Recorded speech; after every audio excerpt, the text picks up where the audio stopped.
Hey guys, a little naked in the face, a little naked. I'm time for a haircut too.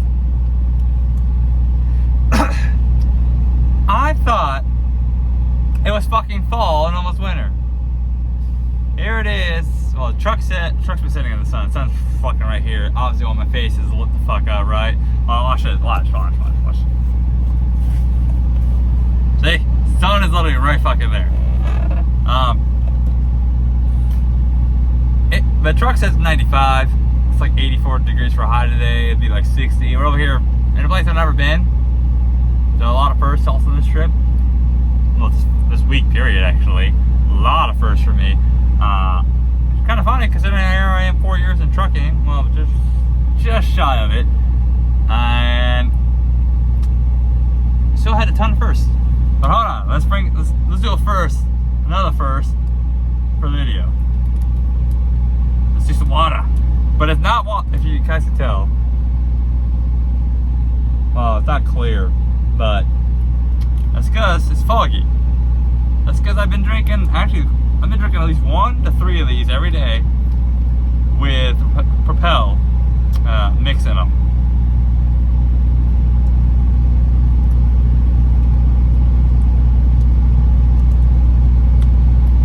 Look at that neck throb. Look at it.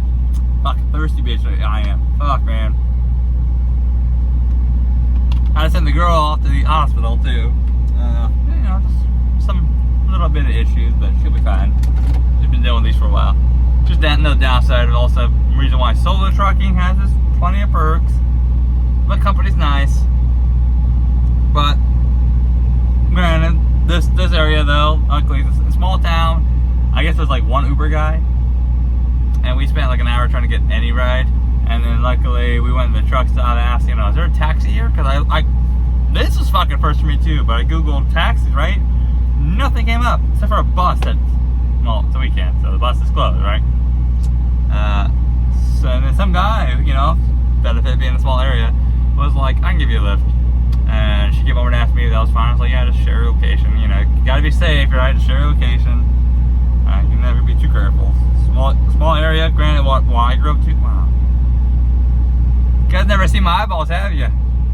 There you go. Look how blue that shit is.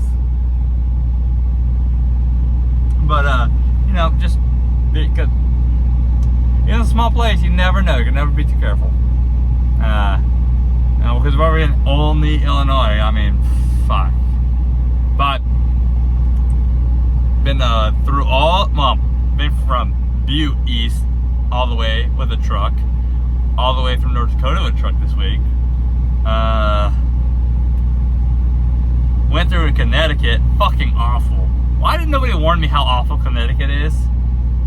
Like, Connecticut, like, I get it's close to New York City, but that's where the fuck, or New York's, yeah, it's close enough to the cities. But what the fuck? I mean, too much goddamn people. I went through all the fuck, was it 84? I think. What are the main interstates? I had to go all the way through it, because, I went to Maine. Yeah, that was the first. And New Hampshire. Barely. I mean, what, 15 miles? Portsmouth? Or is this Portsmouth or Portsmouth? I don't fucking know. You Northeastern say things weird. The girl's from Jersey, so I give her a hard time too, saying fucking Northeast is east, but what do I know? Another great week though.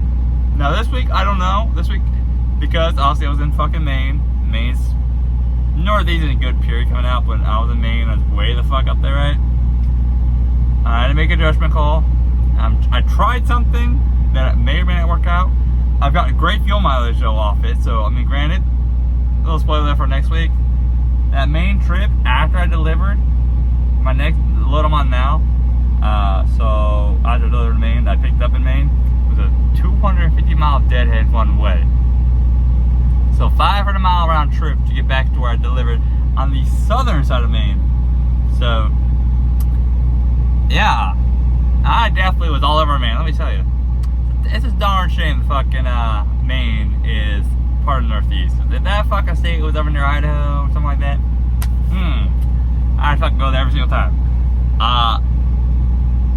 Hell, even if it was like near Oregon, I don't give a fuck. Just like move it away from Northeast. Listen, they don't deserve that that fucking piece of beauty. Okay, so when I say great week, it was an $8,000 gross week. That is with the company's cut.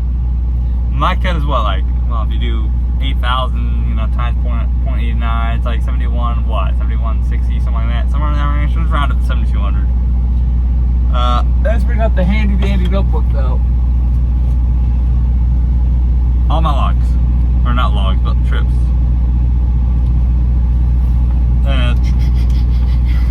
Alright, so where did we last leave off? Oh yeah, the Boise week. I lost 3 days and delivered to Boise because I just wrote that week off. That was a real darn. I was on a good roll, really good roll. I was gonna have if I didn't have to fucking sit and lose that whole weekend. I could have had a really nice week and really got rolling. I mean, because it really threw it off. It's just that 3 days would throw off about what would have been a really good 5-week stretch. Because these 2 weeks are already shaping up nice. This week, after the $8,000 gross week, so my first load I'm on now delivers Tuesday, early Tuesday, like 1:30 in the morning Tuesday, for a second stop, right? 2 stops. To have all day Tuesday, so I'm not even losing because it's 1:30 Tuesday, 1:30 a.m., right? Oh, 1:30. So, I mean, sucks, but I don't lose a day. Or I have a half a day, I have a fucking full day. So, I mean, should be able to get total cut for this following week too. It's anywhere from 56 to 62. So some check. But see, like I said, it's fun. And when I say some check, at least it would have gave me $1,800 at least, right? $1,700, $1,800, depending on what happens. It's just depending on how the rest of this fuel goes this week and how it looks next week, whatever. But so I had a 22-mile deadhead. Little bit of a hiccup with the first load, but it was from Nampa to Greenwood, Wisconsin, which is, an hour outside Eau Claire, southeast Eau Claire.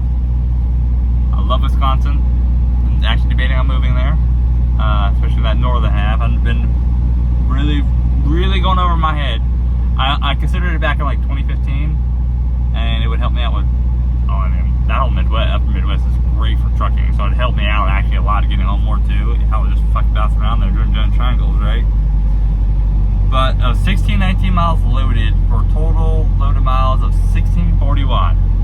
And I added on some miles. I think it was like 17 something because I added on a little bit of miles. But because I took 15 all the way up to I-90, all the way to Butte. Now, because that region is already getting snow in the mountains, and I didn't want to mess with that. Like, not now. Maybe next year, if we still have this lane, right? Because this is the new lane for us for now.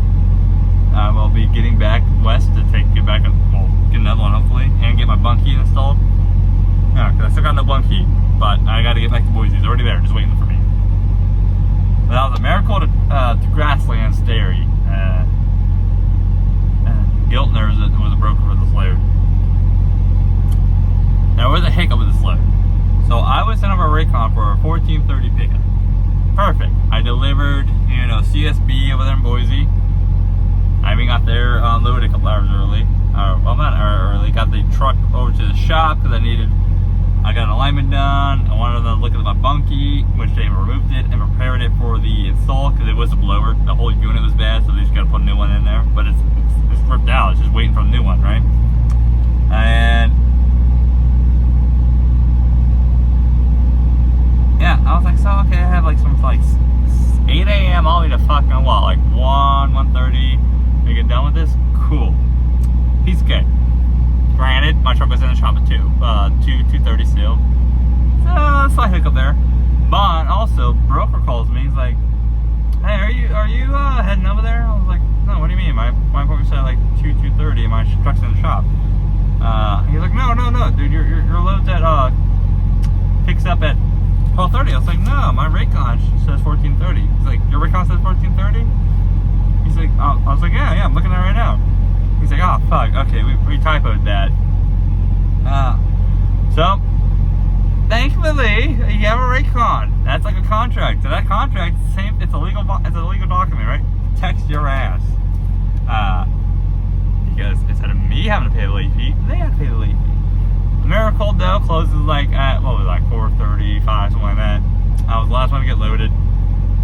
Working, but benefit is they close. But I was still there at like 18:30. But I was the last guy that was getting loaded. So I did get out. Well, I was also, remember, I had to run 2,400 miles 3 days. That means I was hurting on hours. So now that means, because I'd been up since like 4:30 in the morning, right? I have to run at least 200 miles this day and run hard 700 plus miles the next few days, and then do a reset at delivery, which is what I did. But it was like a $270 something late fee that I didn't have to pay anything of. Thank goodness, because ouch. Like, come on, like a simple making sure you send the Raycons over. I don't know who fucked up because I don't know if it was Giltner or our side, but Giltner took responsibility because my Raycon was also, the Raycon I got was sent to 2 drivers, me and another guy. So that first guy took my load. I think I was supposed to be the one that was 14:30 because I did ask Lamar. When he told me, when I said, hey, I'm going to be in Boise Friday, he's like, okay, I got this time or this time. It's like, I want the 2 because the truck's got to go in the shop. He's like, okay. So I'm pretty sure Giltner is the one that fucked up. Just did something, but either way, they take responsibility. Friendly as hell on the phone. When the guy called me, they're blowing me up. But I mean, I talked to Pat, friendly dude. He apologized and everything. He says, yeah, that's our fuck up, my bad. And then they called me a couple more times to separate lines, all around at the same time. I said, hey, I'm already dealing with your first guy. And they're like, okay. And then the other 2 guys left me alone. But that load paid $35.60. Yeah. So that was a total rate $216. Based on the $16.41 though. So, I mean, it was still like $2 a mile either way, even by adding the extra miles because of that. And like I said, there's a few ways I can go, but they're all mountainy, and these loads are heavy. I mean, I averaged 7.1 across Montana, even though it was like 42,000 pounds. Just because this truck, this is a good truck. This is a very good truck.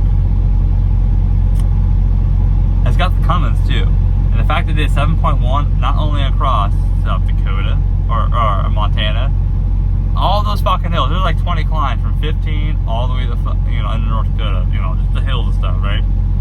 And in North Dakota, I dealt with the rain pretty much. Was it rain? Yeah, I dealt with rain off and on, so it means also lower MPG, and it still got 7.1 across North Dakota. It did a little bit better in Wisconsin, just because it's a little bit more level, but it wasn't bad. I'm gonna do this load as much as possible. I'm probably gonna start doing less, little bit faster loop, not this big loop I did to go back, but so I did a reset. I mean, it's Tuesday morning, that delivered Monday, so it was a Friday and Monday load. So I started off my week off pretty good, but I need a reset. So I also kind of lost a little bit of money there because it kind of affected how I want to do things. But then it's a Monday, and I see a $6,900 in, 7 days, technically Tuesday, but it's like Tuesday picks ups at, this is a loops, meaning all the way to the load I'm on now, right? So you'll see what I'm saying in a minute.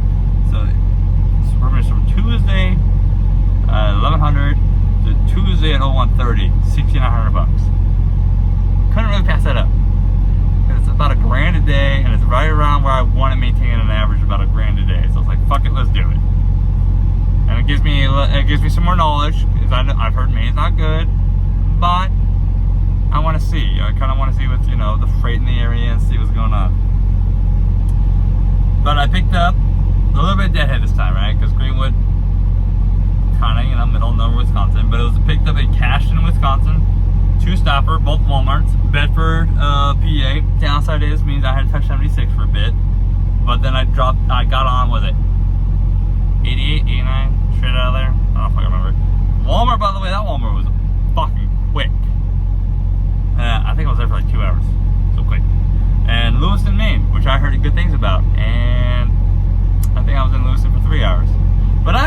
in Maine had real truck marketing, which was not the case. A little disappointed.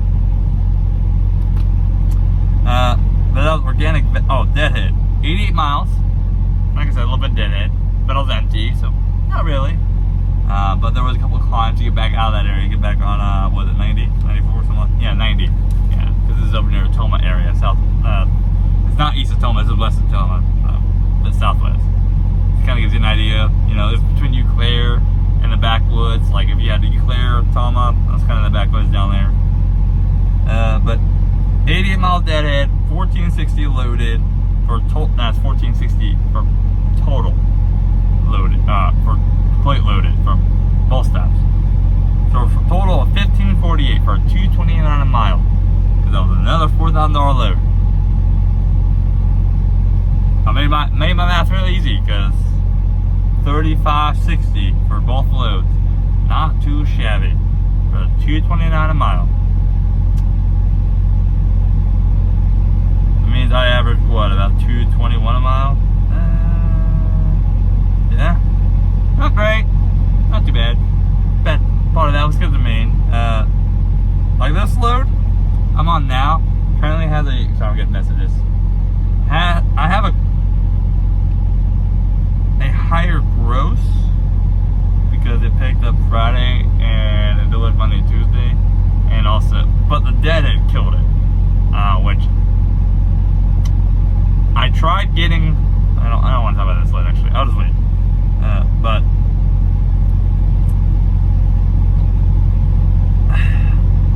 I'll do half of this week again. Like I'll do the Boise to Wisconsin. Problem is though, which is getting back to Boise. Hold on, let me put this away. Getting back to Boise from the upper Midwest isn't that good. And I know I can get to Boise area from Pacific Northwest, but there was no loads, and the Salt Lake ones were gone. Because the load, obviously, you know, if you had 250 miles of deadhead onto that $4,000 load, right? So it's like what? It makes it like 1,900 miles. And you're empty. If you go to Salt Lake, right, you're empty. So if you go from Salt Lake, just deadhead to Boise. Yeah, I mean, sometimes I have to do that. I would do that sometimes, right? I don't want to do that all the time. It's like, but I can get a load too out of Salt Lake City area too, up to like Twin Falls, $600. Boise, $800 if they're there. I mean, it's another just a way to get in a quick load. But the problem is these are miracles, and there's 4 of them a week, and so I can't always grab those day runs that deliver next morning, whatever. And not to mention, we don't have extra trailers, so it's not like you can't. And you know, extra drivers. I can grab a day run up, rob it for a local guy, and then just pick up another trailer and go get my new load and continue on. So it's a bit of learning, but it pays good enough just to send people up from Salt Lake City, or anywhere in that region, you know, Logan, Clearfield, Corinne, etc. I mean, if I can get up in that area, up there, shave off like an hour, cool. Because you take that 250 mile deadhead, right, or whatever it is. Now it's 180, right? It's like 3 hours.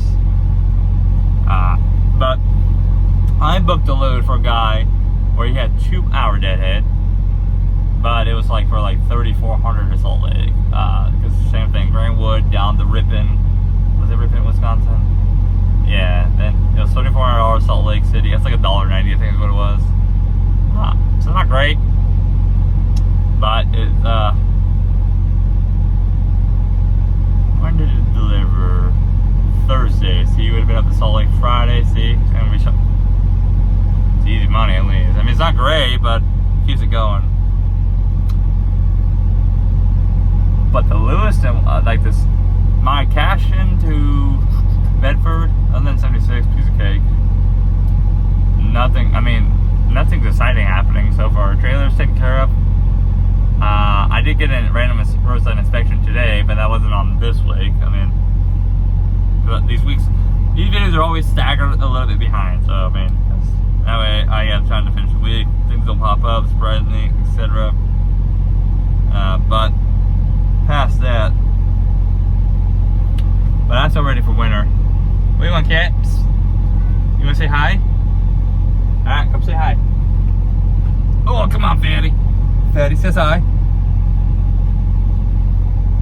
Good. He's a good boy.